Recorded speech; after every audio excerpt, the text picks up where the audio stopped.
It is scary what Georgia can do. That's an off the record quote by some folks at ESPN from an SEC assistant coach talking about the Dogs as we move forward going to 2023. I think when you start talking about Georgia's situation globally and where they are and where they were, I think really where they were is where we should begin here. And it's not all where you were and where you got to is not always where you're going to continue to go. But I'll tell you, coming into the 2021 season, it was pretty clear that Georgia had a shot to win the national championship. They had to get past Clemson.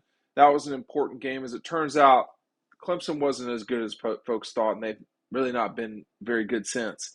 So, there was doubt, and there always is doubt when you've not won it all. Now Georgia has twice. And because of what, seemingly is building steam for these Bulldogs, that's what people are talking about when they say it's scary what Georgia can do. Hey, look, real quick, you're going to run out on this.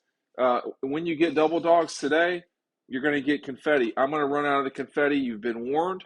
I've got a lot of people ordering it. You need to order it now. There's been like a resurgence of things since we got the books. The books should be here any day now.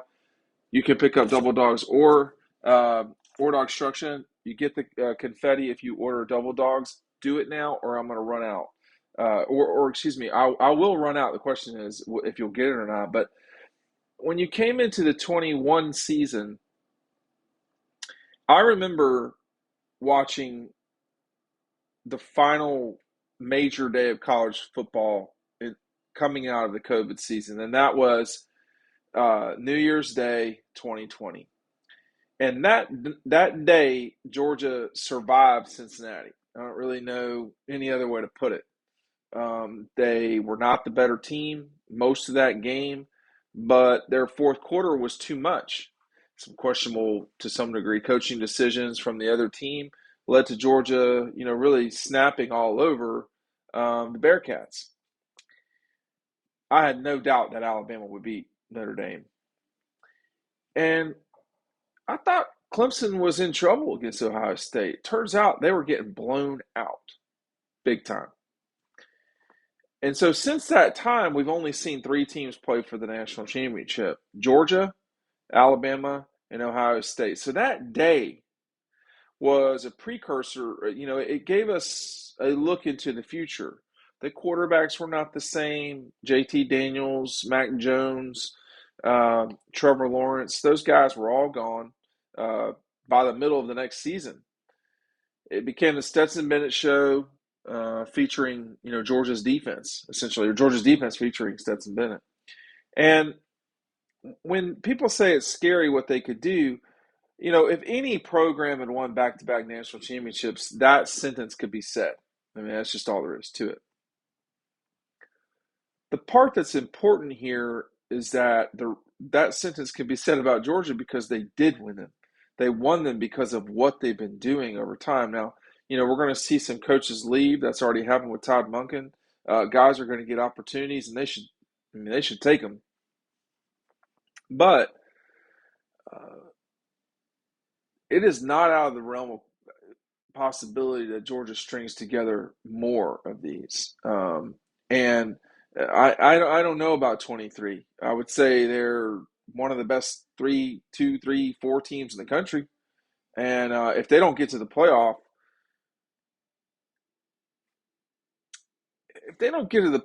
in 23, sort of something's happened that's not a little strange, but we didn't see it coming from the West, I would say. I think the West, in theory, could keep Georgia out, but it's not going to be Auburn.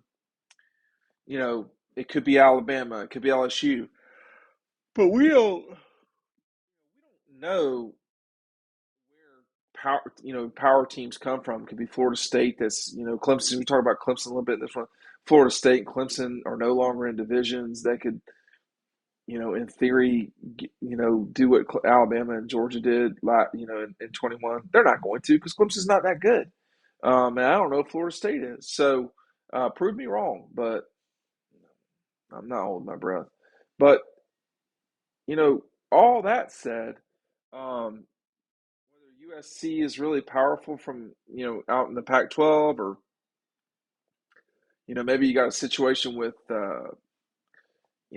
Tennessee. I mean, Tennessee is definitely going to be a challenging game for Georgia at Neyland, but it's always challenging at Neyland. But I think, when you start saying what these guys do, it's scary what Georgia can do.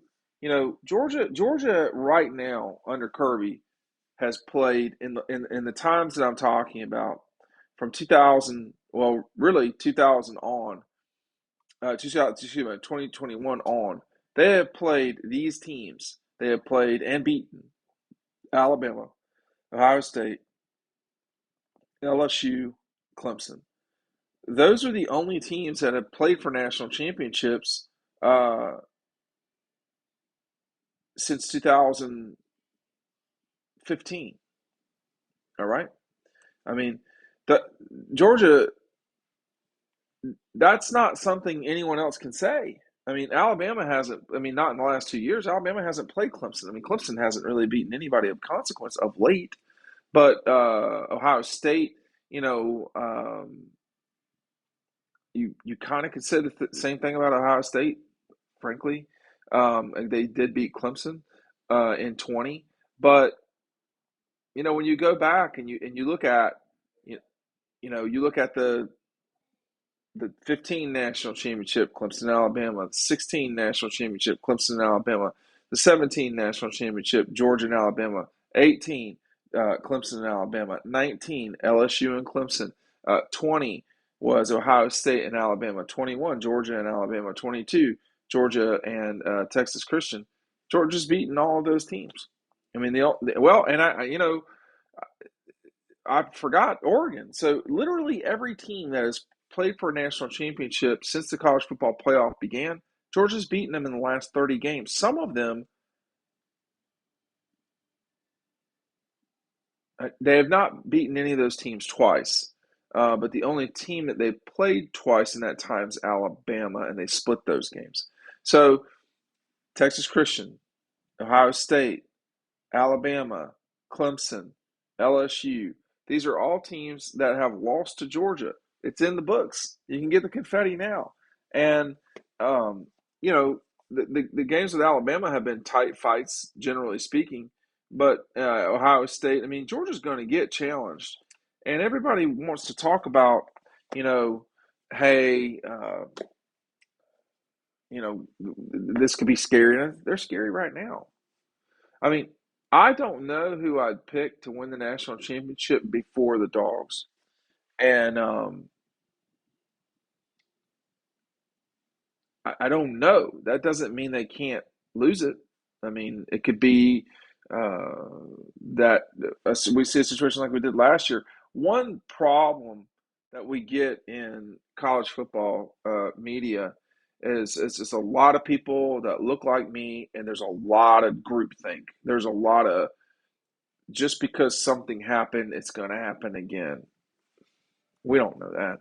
I mean, it's a lot of, it's just, it's not a very impressive bunch sometimes. And I say that with love, some love, not a lot of love necessarily. It's getting to be spring, that's for sure. But, you know, it is a little bit scary. And I told Ryan Curley, speaking of someone who looks like me, except with the blonde hair, we don't know where we're at with Georgia and Alabama. They played every year except 19 and 22. Those two teams have fought each other a lot in that time. We don't know if they're going to play in the next 4 or 5 years more often. They probably will because there's more opportunity too because of the playoff. But to say, oh, it's scary what they could do, I don't know in a nutshell who is better positioned in college football right now than the Dogs. But what Kirby will have to do, this guy right here, he's going to have to continue to replace really good coaches and really good players.